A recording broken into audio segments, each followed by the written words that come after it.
Hello students, आज हम start करते हैं क्लास 11th एंड 12th की ग्रामर सेक्शन की, जिसमें वेरी इंपॉर्टेंट टॉपिक है वोकैबुलरी, जिसको मैं शब्दकोश के रूप में लेता हूं।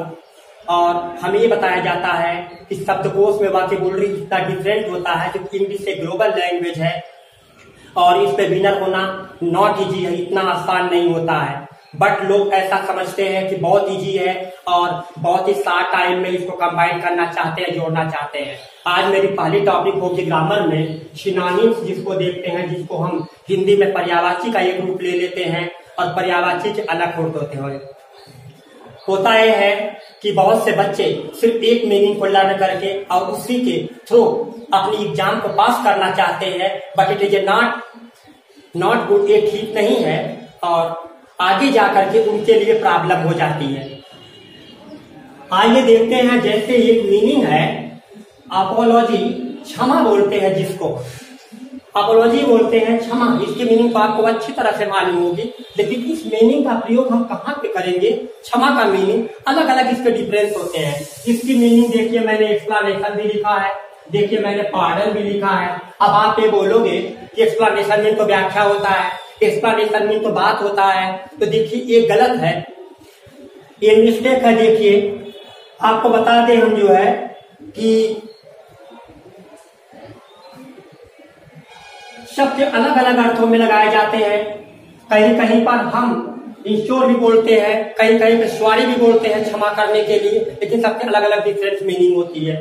देखिए दूसरी मीनिंग बता रहा हूँ, अलाउ होता है। अलाउ मीन्स आपको अच्छी तरह से मालूम होगा कि अनुमति होती है। बहुत से बच्चे सोचते हैं बस अलाउ की मीनिंग मिल गई है और इस मीनिंग से मेरा काम चल जाएगा, बट इस प्रकार के अपने अंदर ग्रेट ब्लंडर, इतनी बड़ी भूल को न जाहिर करें, बल्कि एक की आपको दो मीनिंग होनी चाहिए। जैसे आपको इसमें हो गया परमिशन, हो गया आपका परमिट, हो गया और आपका जो है इसमें रिक्वेस्ट हो गया, इसमें जो है आपका काफी मीनिंग हो गया।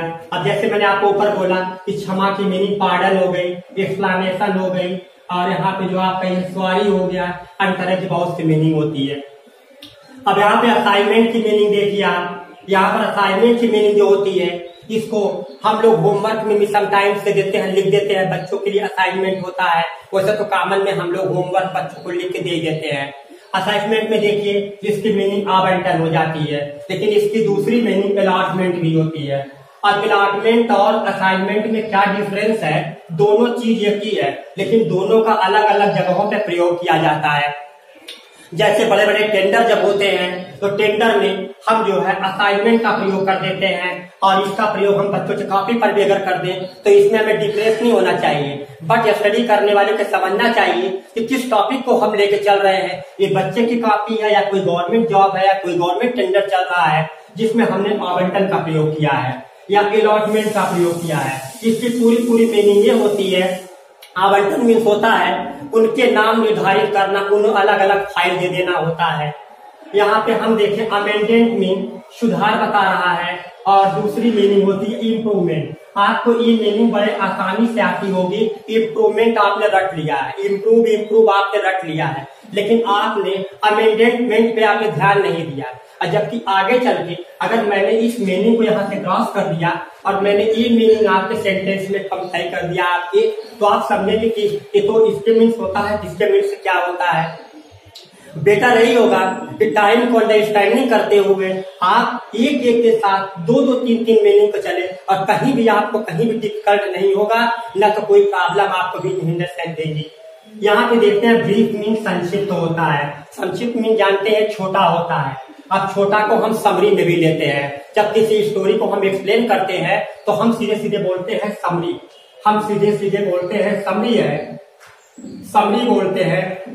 लेकिन अब क्या है कि हम समरी जानते हैं, ब्रीफ जानते हैं, कंसाइज में नहीं जानते। हम कंसाइज में नहीं जानते हैं, और कंसाइज का प्रयोग जानते हैं आप कहाँ देता है? जो छोटी पॉकेट डिक्शनरी होती है उस पर कंसाइज लिख देते हैं। तो अब कंसाइज की मीनिंग न जानने के बाद हमें प्रॉब्लम ये होती क्या? हम तो यहाँ पर ब्रीफ मीन जान रहे हैं, समरी मीन जान रहे हैं, लेकिन कंसाइज मीन क्या होता है? तो लोगों के सामने इंसल्ट होना पड़ता है। तो इस तरह के इंसल्ट होने से आप बचें और मेरी बातों को लिसन टू केयरफुली, ध्यान से सुने और बोर्ड पे नोटिस करें। आगे बहुत सी ऐसी मीनिंग है कई लाख मीनिंग सिनोनिम्स के बने हुए हैं, जिसका कोई लिमिटेशन नहीं है कितना हो जाएगा। अब आप कंबाइंड कैपेसिटी करता है तो कितना आप लर्न कर लेंगे अपने माइंड में, कंप्यूटर की तरह डेटा को अपलोड कर लेंगे आप, और लोगों के सामने आप एकदम ये प्रूव करके दिखा देंगे कि मैंने एक दिन में 10, 15, 12 कितना याद कर लिया मैंने। आइए देखते हैं, जैसे होता है एंटीपैथी।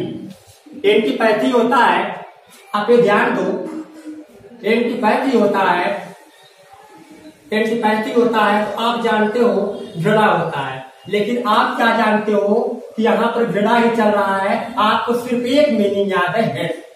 कौन सी मीनिंग है? हेट से भी होता है, लेकिन आज कॉमन में चल रहा है डिसलाइक। डिसलाइक चल रहा है, जिसको हम नापसंद करते हैं। दोनों चीज एक ही है, लेकिन दोनों से बोलने का एक मैनर जो होता है वो डिफरेंट ही होता है।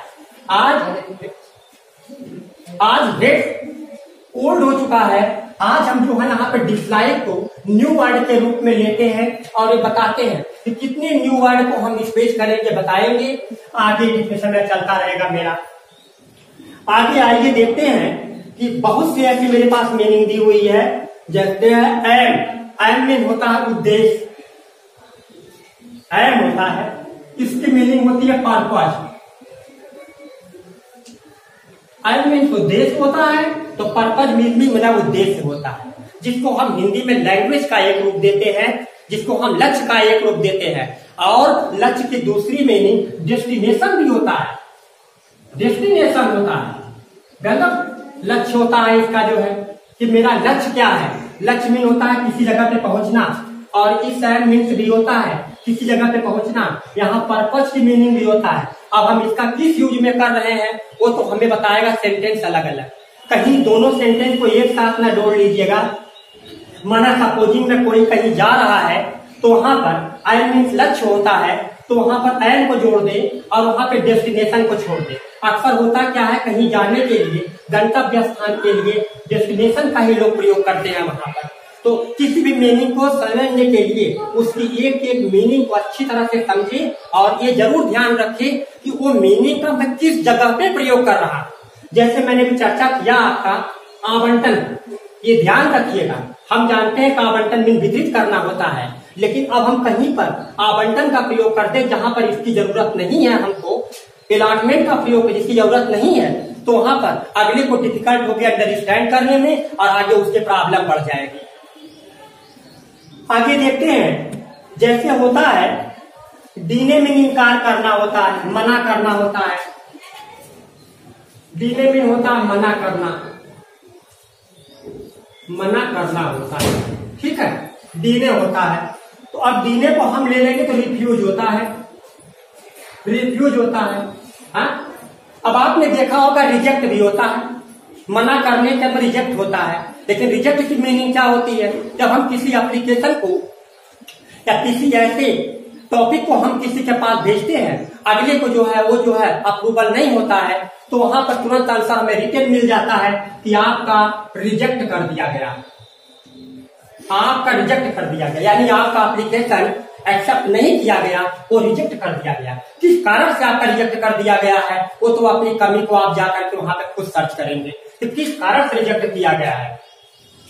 अब साथ में तो हम कर ही देते हैं कि डीने करना होता है, या बोलते हैं डिसलाइक, मना कर दिया मैंने, मना कर दिया यानी जो चीज हमें पसंद नहीं है उसको मैंने मना कर दिया, हमें वो चीज नहीं दे। लेकिन कॉपी पर मना करने के अर्थ में एप्लीकेशन पर हम रिजेक्ट का ही प्रयोग करेंगे, न कि डीने का प्रयोग करेंगे, न कि रिफ्यूज का प्रयोग करेंगे। क्योंकि कोई भी आवेदन पत्र एप्लीकेशन जब अपलोड होता है तो वहां पर हमने देखा है कि लोग सिंपल से सिंपल वर्ड का यूज करते हैं, ताकि अगले के पास जो असाइनमेंट जा रहा है, हम वहां पे कैंसिल कर रहे हैं, वहां पे भेज रहे हैं, तो अगले को मेरी बात समझ में आए कि इस आवेदन में इसने क्या लिखा है।